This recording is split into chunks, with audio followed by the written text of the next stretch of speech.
नमस्कार दोस्तों, आपका हमारे YouTube चैनल भक्ति ज्ञान त्योहार में स्वागत है।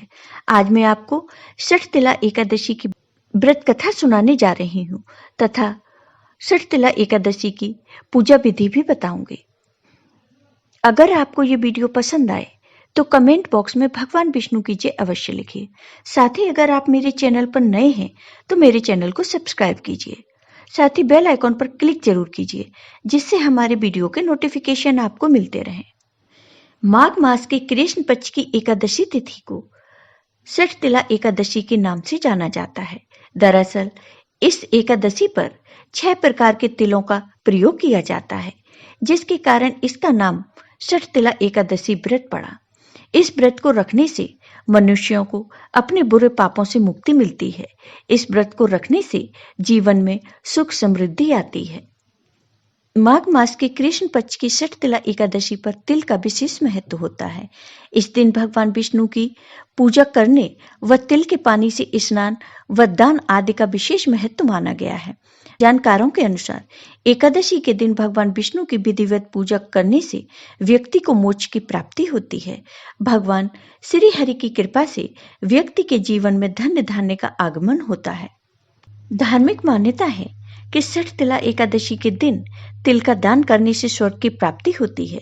ऐसी मान्यता है कि इस दिन जो व्यक्ति जितना दान करता है उसे उतने 1000 वर्ष तक स्वर्ग में स्थान प्राप्त होता है। इस दिन भगवान विष्णु के पूजन का विधान है। षठतिला एकादशी के दिन पूजन में व्रत कथा का पाठ करना चाहिए। पूजन के अंत में भगवान विष्णु की आरती कर पारण के समय तिल का दान करें। ऐसा करने से भगवान की कृपा प्राप्त होती है और सभी मनोकामनाओं की पूर्ति होती है। वैसे तो हर एकादशी तिथि विशेष है और इस दिन भगवान विष्णु की पूजा और व्रत किया जाता है, लेकिन षठतिला एकादशी का महत्व अधिक माना गया है। इस दिन भगवान विष्णु की पूजा में तिल का भोग लगाना चाहिए। भगवान विष्णु की विधि विधान से पूजा के साथ ही षठतिला एकादशी व्रत कथा को सुनना भी जरूरी माना गया है, तभी इस व्रत का पूरा फल मिलता है। अब सुनिए षठतिला एकादशी की ये कथा। एक समय दालभ्य ऋषि ने पुलस्त्य ऋषि से पूछा, हे महाराज, पृथ्वी पर मनुष्य पराये धन की चोरी, ब्रह्म हत्या जैसे बड़े पाप करते हैं। इतना ही नहीं, दूसरों को आगे बढ़ता देखकर ईर्ष्या करते हैं। इसके बाद भी उन्हें नरक प्राप्त नहीं होता। आखिर इसका क्या कारण है? ये लोग ऐसा कौन सा दान और पुण्य करते हैं जिनसे उनके पाप नष्ट हो जाते हैं? जरा इसके बारे में मुझे विस्तार से बताइए। तब पुलस्त्य मुनि ने कहा, हे महाभाग, आपने मुझसे बहुत गंभीर और महत्वपूर्ण प्रश्न पूछा है। इस प्रश्न से संसार के जीवों का भला होगा। इस राज को तो ब्रह्मा विष्णु महेश और इंद्र आदि भी नहीं जानते, लेकिन मैं आपको यह गुप्त भेद जरूर बताऊंगा। उन्होंने कहा कि माघ मास जैसे ही लगता है तो मनुष्य को स्नान आदि करके शुद्ध रहना चाहिए। अपनी इंद्रियों को वश में करके काम, क्रोध, लोभ, मोह, अहंकार, ईर्ष्या और द्वेष आदि का त्याग कर भगवान का स्मरण करना चाहिए। पुष्य नक्षत्र में गोबर, कपास, तिल मिलाकर उनके कंडे बनाने चाहिए। इसके बाद उन कंडों से 108 बार हवन करना चाहिए। इस दिन अच्छे पुण्य देने वाले नियमों का पालन करना चाहिए। एकादशी के अगले दिन भगवान को पूजा आदि करने के बाद खिचड़ी का भोग लगाना चाहिए। इतना कहकर पुलस्त्य ऋषि कहने लगे, अब मैं तुम्हें इस एकादशी की कथा सुनाता हूँ। एक समय नारद जी ने भगवान विष्णु से यही प्रश्न किया था और भगवान ने जो षठतिला एकादशी का महात्म्य नारद जी से कहा वो मैं तुम्हें सुनाता हूँ। भगवान ने नारद जी से कहा, हे नारद, मैं तुम्हें सत्य घटना कहता हूँ, ध्यान पूर्वक सुनो। प्राचीन काल में मृत्यु लोक में एक ब्राह्मणी रहती थी। वह सदैव व्रत किया करती थी और भगवान विष्णु का पूजा पाठ किया करती थी। एक समय वह 1 मास तक व्रत करती रही। इससे उसका शरीर अत्यंत दुर्लभ हो गया। वह अत्यंत बुद्धिमान थी तथा उसने कभी देवताओं या ब्राह्मणों के निमित्त अन्न या धन का दान नहीं किया था। इससे मैंने सोचा कि ब्राह्मणी ने व्रत आदि से अपना शरीर शुद्ध कर लिया है। अब इसे विष्णु लोक तो मिल ही जाएगा, परंतु इसने कभी अन्न का दान नहीं किया। इससे इसकी तृप्ति होना कठिन है। भगवान ने आगे कहा, ऐसा सोचकर मैं एक भिखारी के भेष में मृत्यु लोक में उस ब्राह्मणी के पास गया और उससे भिक्षा मांगी। तो वह ब्राह्मणी बोली, महाराज, आप किस लिए आए हो? मैंने कहा, मुझे भिक्षा चाहिए। इस पर उसने एक मिट्टी का ढेला मेरे भिक्षा पात्र में डाल दिया। मैं उसे लेकर अपने धाम लौट आया। कुछ समय बाद ब्राह्मणी भी अपना शरीर त्याग कर स्वर्ग में आ गई। उस ब्राह्मणी को मिट्टी का दान करने से स्वर्ग में सुंदर महल मिला, परंतु उसने अपने घर को अन्न आदि सब सामग्रियों से शून्य पाया। घबराकर वह मेरे पास आई और कहने लगी कि भगवान, मैंने अनेक व्रत आदि से आपकी पूजा की, परंतु फिर भी मेरा घर अन्न आदि सब वस्तुओं से शून्य है। इसका क्या कारण है? इस पर मैंने कहा, पहले तुम अपने घर जाओ। तुम्हारे घर देव स्त्रियां आएंगी तुम्हें देखने के लिए। पहले उनसे सटतिला एकादशी का पुण्य और विधि सुन लेना, उसके बाद ही तुम द्वार खोलना। मेरे ऐसे वचन सुनकर वह ब्राह्मणी अपने घर चली गई। जब देव स्त्रियां उससे मिलने आईं और द्वार खोलने को कहा, तो ब्राह्मणी बोली, आप मुझे देखने आई हैं, तो सटतिला एकादशी का महात्म्य मुझे सुनाओ।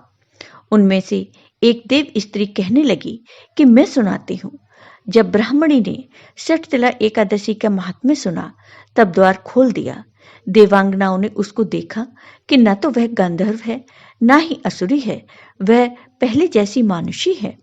उस ब्राह्मणी ने उनके कथा अनुसार सटतिला एकादशी का व्रत किया, जिसके प्रभाव से वह सुंदर और रूपवती हो गई तथा उसका घर अन्न आदि समस्त सामग्रियों से युक्त हो गया। तो मनुष्यों को सटतिला एकादशी का व्रत और लोभ न करके तिल आदि का दान करना चाहिए।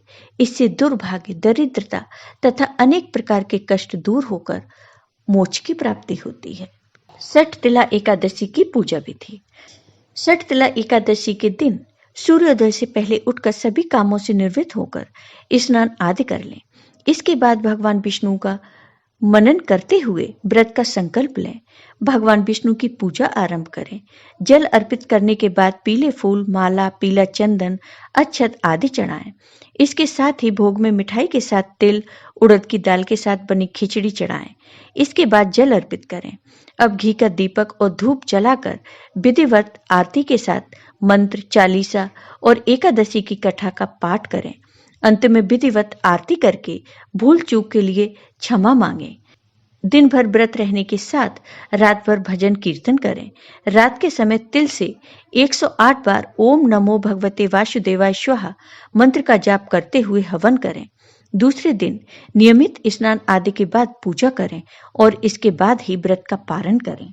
सटतिला एकादशी की पूजा में इससे संबंधित व्रत कथा जरूर पढ़ें या सुनें। व्रत कथा के पाठ के साथ ही व्रत का पुण्य फल प्राप्त होता है। सटतिला एकादशी और सभी एकादशी में भगवान विष्णु की पूजा करते समय तुलसी दल या तुलसी का पत्ता जरूर अर्पित करें। मान्यता है कि तुलसी के बिना भगवान विष्णु की पूजा अधूरी मानी जाती है। एकादशी के दिन भगवान विष्णु के साथ ही माता लक्ष्मी की भी पूजा करनी चाहिए। भगवान विष्णु की आरती के बाद जरूरतमंदों को तिल से बनी मिठाई, लड्डू का जरूर दान करें। ब्राह्मण को तिल युक्त भोजन कराएं। रात्रि में जागकर भजन कीर्तन करें और फिर अगले दिन द्वादशी तिथि पर सुमुहूर्त में व्रत का पारण करें। पूजा में चढ़ाई तिल की मिठाई खाकर ही व्रत खोलें। इससे व्रत पूर्ण माना जाता है। सटतिला एकादशी का महत्व। धार्मिक मान्यताओं के अनुसार सटतिला एकादशी के दिन तिल के प्रयोग को बहुत ही महत्वपूर्ण माना जाता है। शास्त्रों में बताया गया है कि इस विशेष दिन तिल का प्रयोग करने से साधक को रोग, दोष और कष्टों से मुक्ति मिल जाती है। साथ ही सटतिला एकादशी को पाप हरणी एकादशी के नाम से जाना जाता है। इसलिए इस विशेष दिन पर पूजा पाठ करने से पापों का नाश होता है और अच्छा पुण्य की प्राप्ति होती है। साथ ही इस विशेष दिन पर दान पुण्य का भी विशेष महत्व है। तिल स्नान, तिल का उपटन, तिल का हवन, तिल का तर्पण, तिल का भोजन और तिलों का दान, ये तिल के 6 प्रकार हैं। इनके प्रयोग के कारण यह सटतिला एकादशी कहलाती है। जय हो भगवान विष्णु की। आपको ये वीडियो पसंद आया हो तो कमेंट बॉक्स में कमेंट करके जरूर बताइए। साथ ही मेरे वीडियो को ज़्यादा से ज़्यादा शेयर करिए। धन्यवाद दोस्तों।